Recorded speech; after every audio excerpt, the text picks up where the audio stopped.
She's just another cranky old widow, someone scoffed. Laughter rippled through the bank. The young veteran clenched his fist, then stepped forward. He didn't raise his voice. He didn't threaten anyone. He simply stood beside her. The teller went silent. The line froze. For a moment it was just the two of them, a forgotten widow and a soldier who remembered. Then the glass doors burst open. Boots hit tile. A four-star general in full-dress uniform walked in, medals gleaming. He didn't speak right away. He didn't need to. Because in that moment everyone realized the woman they dismissed was a national treasure, and history had just walked through the door. John Miller didn't look for trouble. He wasn't built for drama or attention. He was a quiet man, broad-shouldered, steady-eyed, the kind of guy who held doors open without thinking about it, who fixed what was broken and said little while doing it. At 32, he'd already lived through more than most. He was a former Army specialist with the 3rd Infantry Division, 2 tours in Afghanistan, and 1 disaster relief mission stateside. His service record was clean, his life simple. These days, he worked as a plumber in Mobile, Alabama, driving a dented silver pickup with faded decals and a toolbox in the back that rattled on sharp turns. John liked the work. It was honest. Pipes didn't care where you'd been or what medals you wore. Leaks had no politics, and he found something grounding in that. He clocked in early, took his lunch on the tailgate, and went home smelling of copper and glue and sweat. He lived in a 1-bedroom apartment above an old corner pharmacy, the kind where the landlord still insisted on checks. Most months John delivered the rent in person, not because he didn't trust technology he was perfectly capable of paying online, but deep down he didn't trust systems. Not after what he'd seen. John had been 7 years old when 2 men in Navy dress uniforms came to the door. His father, Petty Officer, First Class Nathan Miller, a Navy corpsman embedded with a Marine unit, had been killed in a convoy ambush outside Fallujah. John didn't remember much about the funeral, but he remembered everything that came after. He remembered his mother, Sharon, standing in long lines at the VA holding papers no one seemed to read. He remembered her crying behind the wheel of their old Ford Taurus when they were told she'd missed a filing deadline for housing support. He remembered the bank clerks who spoke slower and louder to her, like she was a burden, the doctors who called her honey while refusing to explain anything in plain English. He remembered feeling helpless. That helplessness shaped him. By the time John was 16, he knew 2 things he wanted to serve, and he wanted to make sure no one like his mother ever felt invisible again. So he enlisted straight out of high school, served honorably, came home, and when the uniform came off, he did what most vets do, he started over. But some things stuck. To this day, John carried a folded copy of his father's death notification in his wallet. The paper was creased and worn, but it reminded him where he came from. Why he still called the VA every few months to check in on a widow down the street. Why he offered discounts to veteran families when he worked their houses, even if it meant shaving into his own pay. He didn't talk about any of that. He just showed up. Every day.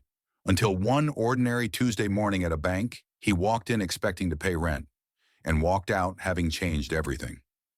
It was a Tuesday morning when John Miller stepped into the branch of Jefferson State Bank on Dauphin Street, the kind of day where the humidity clung to your collar and the air smelled faintly of salt and hot pavement. He had come to pay his rent in person like he always did, check in hand, ball cap pulled low, and a quiet intention to be in and out before noon. The line wasn't long. 3 people ahead, 1 behind, a bank he'd visited dozens of times. But something was different that day, subtle at first. It wasn't the lighting or the hum of air conditioning. It was a tone, a voice, frustrated but quiet. Steady but tired. "Ma'am, I've explained this already. Our system doesn't recognize this classification," the teller said, tapping her keyboard as if each keystroke was an exasperated sigh. John's eyes drifted toward the customer service desk. There, barely able to reach the counter, stood an elderly woman in a pale blue cardigan, her hair pulled into a tidy silver bun, hands clutching a wrinkled document like it was all she had left to hold on to. Her name, Grace Turner, was printed on the page she now gently pushed forward. "My husband's survivor benefits are supposed to be protected from these maintenance fees," she said, her voice genteel but firm. "I spoke to someone last year, and they corrected it then." The teller, a young woman no older than John had been during his first deployment, shook her head. "That must have been a one-time exception, Mrs. Turner. The system doesn't list this as a protected account. There's nothing I can do. The words landed hard not just on Grace, but on John too, because he'd heard them before. Not here, not now, but long ago. From the lips of another teller to a different widow standing just as straight and just as alone. Customers in line began to shuffle uncomfortably. A middle-aged man in a suit behind John muttered, "Some people don't know how to take no for an answer." Another scrolling through his phone rolled his eyes. She probably doesn't even understand what she's asking for. John's hands clenched slightly at his sides. Grace didn't flinch. "I have documentation from the Navy Pension Office. It says right here the account is categorized under military survivor exemption." "I'm sorry, ma'am," the teller replied without looking at the paper. "The computer's final." And that was it. That phrase, cold, bureaucratic final, was enough. John stepped out of line. He didn't raise his voice. He didn't puff his chest or throw accusations. He just walked calmly but deliberately over to Grace's side. The room seemed to shift. The shuffle of papers, the beeping scanner, even the murmur of side conversations, it all faded. He placed a firm, respectful hand on the edge of the counter next to Grace's trembling fingers. "She deserves better than that," he said quietly. "And you know it." The teller blinked up at John, startled. He wasn't loud, but something in his tone, measured steady, cut through the background noise like a blade. The people in line behind him shifted uneasily, unsure whether to watch or look away. "Sir," the teller said, adjusting her name tag that read, "Ashley, you're not involved in this transaction. Please return to your place in line." John didn't move. "Ma'am," he said again, quieter this time, "this woman is asking for what she's owed.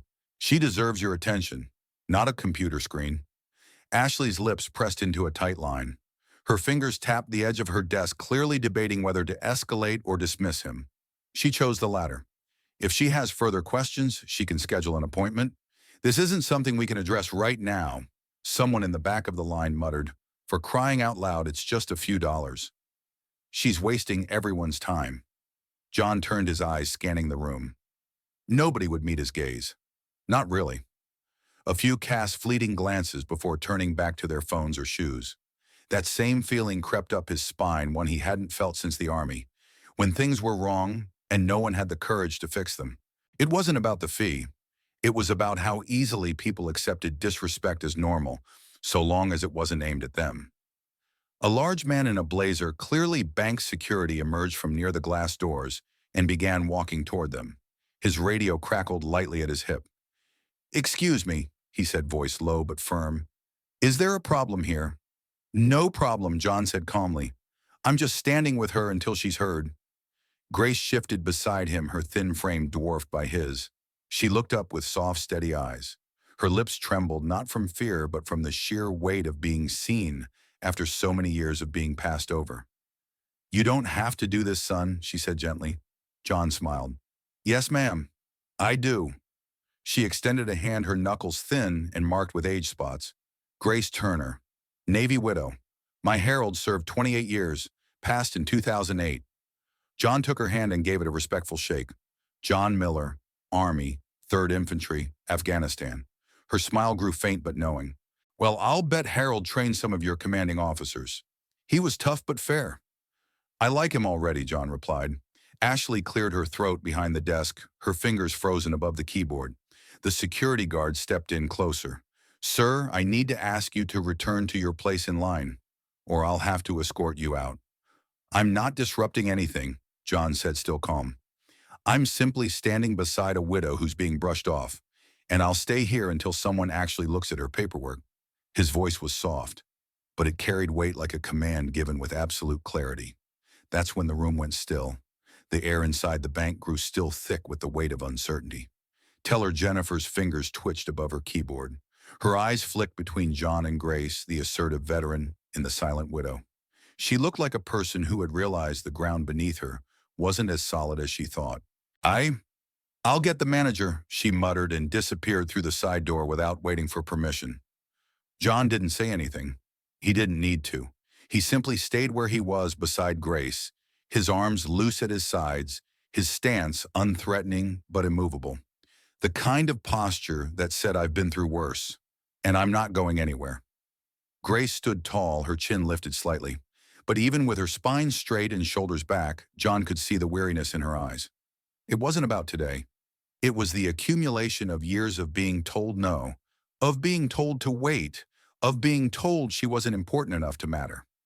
A few minutes later, a man in a gray suit strode out of the back office, adjusting his tie. He was in his 40s, clean-shaven, with the faint swagger of someone who believed titles earned him deference. "I'm Thomas Randall," he said, addressing Grace with a tight-lipped smile. "I understand there's some confusion about your account." "There's no confusion," John said, stepping in. "She has documentation from the Navy Pension Office. The fee's not supposed to be there." Thomas gave a small rehearsed chuckle. "Sir, I appreciate your concern, but you're not a party to this account.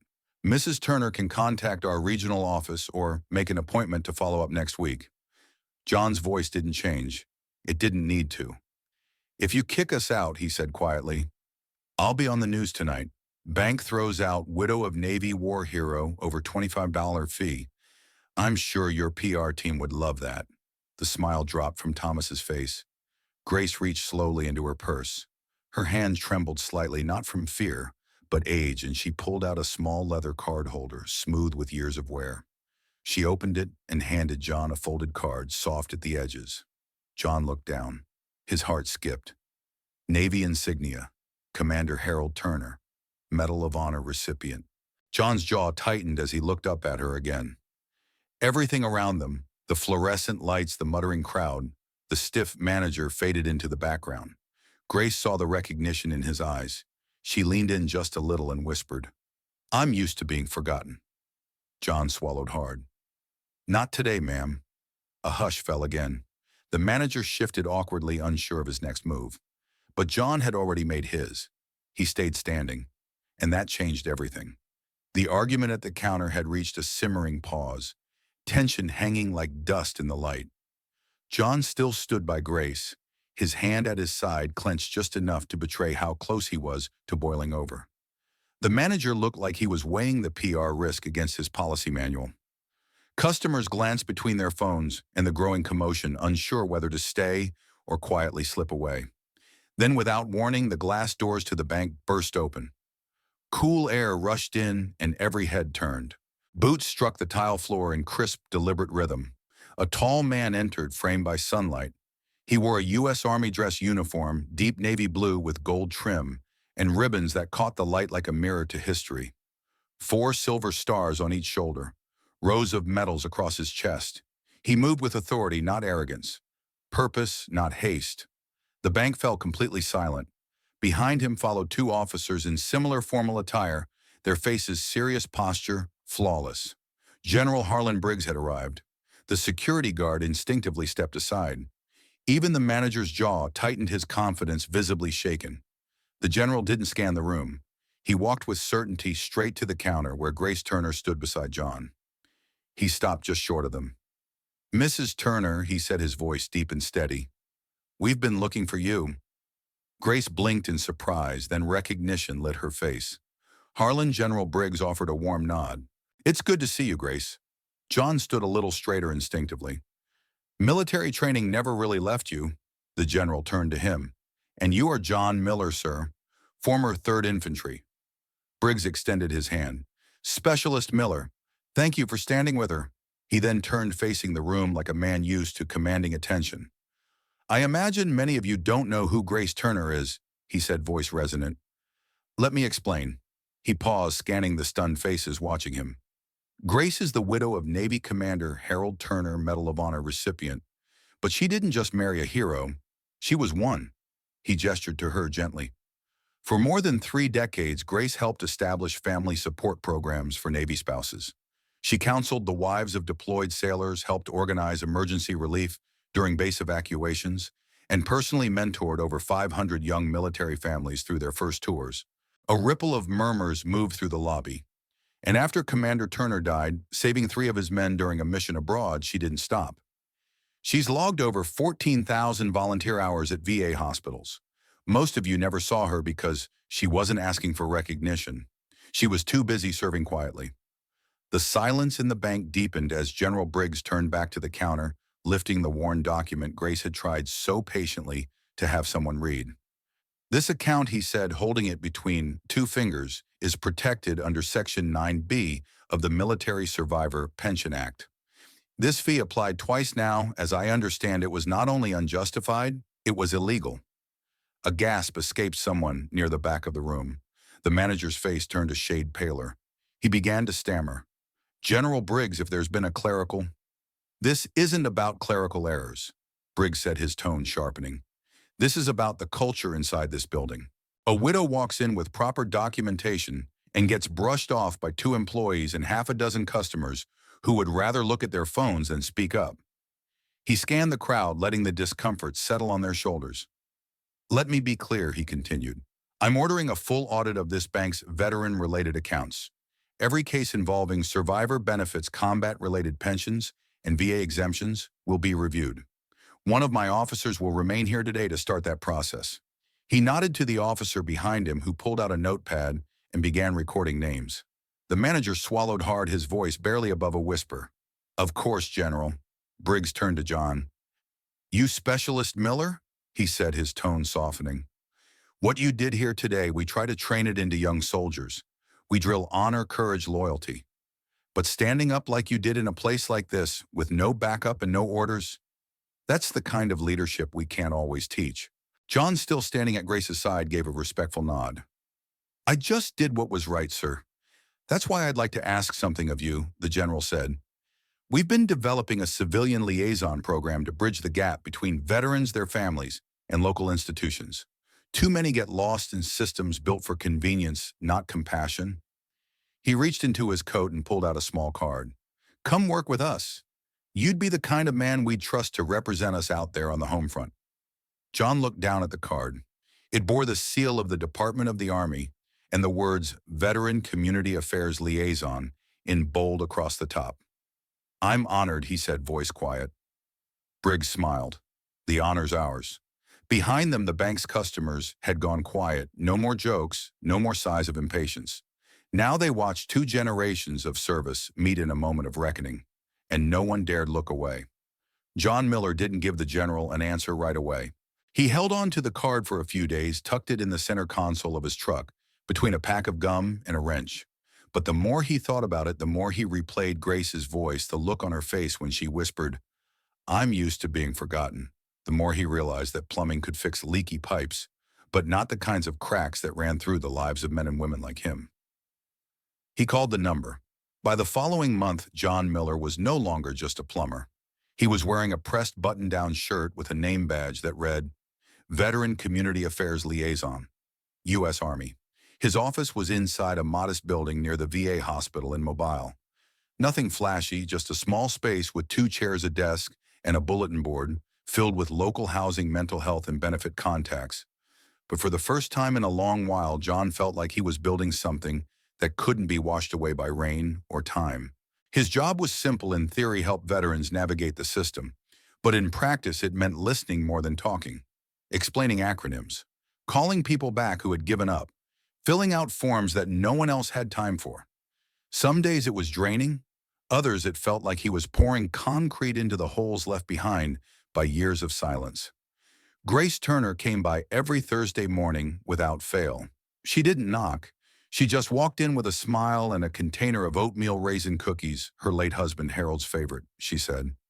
They'd sit together while she shared stories of base life, long deployments, and the letters Harold had sent her from Vietnam, some faded, some stained with tears, some ending with nothing but the words, "Come home to me when this war is done." Those stories became the soul of something larger. Soon Grace and John organized small gatherings in the office every other Saturday. Veterans from Korea, Vietnam, Iraq, and Afghanistan all seated around fold-out tables with coffee, cookies, and unspoken burdens slowly made visible. They called it the circle, a name Grace coined. It wasn't therapy, it wasn't official, but it was real. Word spread. A few folks from local churches brought in donated meals. A retired nurse helped veterans with medication schedules. A high school student started recording their stories for a history project that would later be displayed at the public library. What started with one widow and one quiet veteran standing at a bank counter slowly turned into a movement of quiet courage and healing. And for the first time in years, John felt something he thought he'd lost after discharge: purpose. 1 year to the day after she first walked into Jefferson State Bank with a folder in her hands and dignity in her step, Grace Turner passed away in her sleep. There was no struggle, no drama, just the quiet settling of a life that had carried generations on its shoulders. John Miller found out the way Grace would have wanted through a simple phone call, no fuss. Her niece had called him early that morning. "She thought the world of you," the woman said softly. "She kept talking about those Saturdays at your office, about how she felt useful again." The funeral was held at a small chapel on the west side of Mobile. White pews, sunlight pouring through stained glass windows. A folded flag resting at the front beside a framed photo of Grace and Commander Harold Turner. He in uniform, she in pearls, both smiling with that kind of quiet contentment born only of shared sacrifice. John wore his Army service dress for the first time in years. Not because protocol demanded it, but because Grace Turner had earned that kind of respect. When it came time for remarks, John walked to the pulpit. He didn't bring notes. He didn't need them.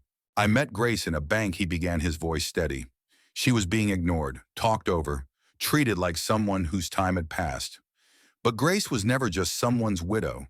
She was a leader, a builder, a protector of families. And if you ask me, a soldier in her own right, just without the medals." He paused, scanning the room. But that day, something happened.